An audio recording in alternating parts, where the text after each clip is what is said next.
নমস্কার বন্ধুরা, শঙ্করী কিচেনে সকলকে স্বাগত। আজ শেয়ার করব এঁচোড় দিয়ে ছোলার ডাল। খুবই টেস্টি, ভাত, রুটি, লুচি, পরোটা সবের সাথেই এটা দারুণ লাগবে। সম্পূর্ণ নিরামিষভাবে তৈরি, এই রান্নায় কোনো পেঁয়াজ রসুনের ব্যবহার নেই। রেসিপিটা স্কিপ না করে পুরো দেখার অনুরোধ রইল।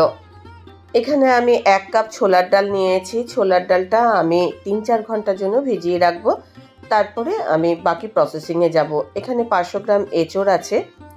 এঁচোড়টাকে আমি আগে সেদ্ধ করে নেব। এঁচোড় আর ছোলার ডাল এই দুটো কিন্তু এই রান্নার প্রধান উপকরণ। এবার আমি যে মশলাগুলো ব্যবহার করেছি তার মধ্যে 1 ইঞ্চি আদা, 3টে কাঁচা লঙ্কা আর 8-10টা কিশমিশ, এগুলোকে আমি বেটে নেব। এগুলো বাটা হয়ে গেছে, আমি আলাদা আলাদা করে এটা দেখালাম, আপনারা একসঙ্গেও বেটে নিতে পারেন। এঁচোড়টাকে আগে সেদ্ধ করে নেব। আমি 1 কাপ জল দিয়েছি, সঙ্গে স্বাদ মতো নুন দিলাম, অল্প পরিমাণে হলুদ গুঁড়ো দিলাম আর দিচ্ছি 1 চা চামচ সর্ষের তেল। প্রেসার কুকারে আমি একটাও সিটি দিইনি, শোঁ শোঁ আওয়াজ হয়েছে। তারপর প্রেসার কুকারটাকে আমি নামিয়ে নিয়েছি আর এঁচোড়টা সেদ্ধ করে নিয়েছি। কেউ চাইলে এমনি যে কোনো পাত্রে এটাকে সেদ্ধ করে নিতে পারেন। দেখুন এঁচোড়টা ভালোভাবে সেদ্ধ হয়ে গেছে। এদিকে দেখুন ছোলার ডালটাও ভালোভাবে ভিজে গেছে। ছোলার ডালটাও আমি সেদ্ধ করে নেব। ছোলার ডালের মধ্যে আমি 1.5 কাপ জল দিচ্ছি।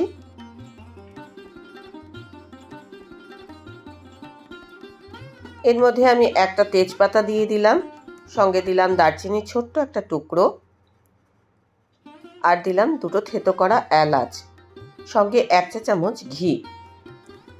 এবার আমি প্রেসার কুকারের লিডটা আটকে হাই ফ্লেমে 4টে সিটি দিয়ে নেব। সিটির পরিমাণ কম বেশি লাগতেই পারে, ডালের কোয়ালিটি অনুযায়ী কম বেশি হতেই পারে। এবার আমি এই দেখুন ডালটাকে আপনাদের একটু দেখিয়ে দিচ্ছি। ডালটা গোটা আছে কিন্তু খুব সুন্দর সেদ্ধ হয়েছে। চলে আসছি রান্না পর্বে। কড়াই আমি 2 থেকে 3 চা চামচ সর্ষের তেল দিলাম। এর মধ্যে আমি একটা তেজপাতা ফোড়ন দিচ্ছি, সঙ্গে দিচ্ছি 1 চিমটি গোটা জিরে আর দিচ্ছি হিং। ফোড়ন থেকে সুন্দর গন্ধ বেরিয়ে আসার পর আমি এর মধ্যে বাটা মশলাগুলো দিয়ে দিচ্ছি। আজকের রেসিপিটা দেখার পর আপনাদের যদি ভালো লাগে তাহলে অবশ্যই একটা লাইক, শেয়ার ও কমেন্ট করবেন। বেল আইকন সমেত আমার চ্যানেলটা সাবস্ক্রাইব করে আমার পাশে থাকবেন। বেল আইকনটা ক্লিক করা থাকলে আমার যে কোনো রেসিপি বা আমি যাই আপলোড করি না কেন সবার আগে নোটিফিকেশন আপনার কাছেই পৌঁছে যাবে। সমস্ত মশলা কম আছে খুব ভালো করে কষিয়ে নিয়েছি। এবার আমি গুঁড়ো মশলা মেশাচ্ছি। 1 চা চামচ জিরের গুঁড়ো, 1 চা চামচ ধনের গুঁড়ো আর খুব অল্প পরিমাণে কাশ্মীরি লঙ্কার গুঁড়ো দিয়েছি। এটা জাস্ট কালারের জন্য দিয়েছি। কম আছে মশলাটা দিয়ে আমি খুব ভালো করে কষিয়ে নেব। এবার আমি এর মধ্যে দিয়ে দিচ্ছি 1 চা চামচ টক দই। ভালো করে কষিয়ে নেব আর তেল ছাড়া ছাড়া হওয়া পর্যন্ত আমি অপেক্ষা করব। রান্নাটা টক ঝাল মিষ্টি এইরকম হবে। এবার আমি এর মধ্যে দিয়ে দিচ্ছি 1 চা চামচ হলুদ গুঁড়ো। ভালো করে কষিয়ে নিলাম, বেশ সুন্দর একটা কালার এসছে। এবার সেদ্ধ করা এঁচোড়টা এর মধ্যে দিয়ে দিলাম। এঁচোড়টা দিয়েও আমি খুব ভালো করে কষিয়ে নেব, যাতে এঁচোড়ের মধ্যে খুব ভালোভাবে মশলাটা ঢুকে যায়। মশলার সাথে এঁচোড়টাকে কষানোর ফলে রান্নার স্বাদও কিন্তু বেড়ে যাবে। মিডিয়াম টু হাই ফ্লেমে মশলাটাকে আমি খুব ভালো করে কষিয়ে নিয়েছি। এঁচোড়ের সাথে মশলাটা বেশ মাখা মাখা মতো হয়েছে। এবার আমি সেদ্ধ করা ছোলার ডালটা দিয়ে দিলাম। ছোলার ডাল এঁচোড় সব ভালো করে মিশিয়ে নিচ্ছি। দেখুন এখন এটার মধ্যে বেশি একটা ঝোল দেখা যাচ্ছে না, এটা একটুখানি রসা রসা মতো হবে, তাই আমি অল্প পরিমাণে মশলার বাটি ধোয়া জল এর মধ্যে অ্যাড করে দিয়েছি। এটা খুব বেশি ঝোলও হবে না, আবার একদম ড্রাইও হবে না।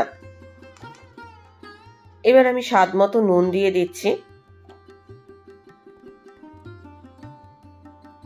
এবার দিয়ে দিচ্ছি স্বাদ মতো চিনি। একটু টক ঝাল মিষ্টি এরকম হলে খেতে ভালো লাগবে। ভালো করে মিশিয়ে নিচ্ছি আর ভালো করে এবার ফুটিয়েও নেব। খুব ভালো করে ফুটে উঠেছে। এর মধ্যে আমি 1 চা চামচ ঘি দিয়ে দিলাম।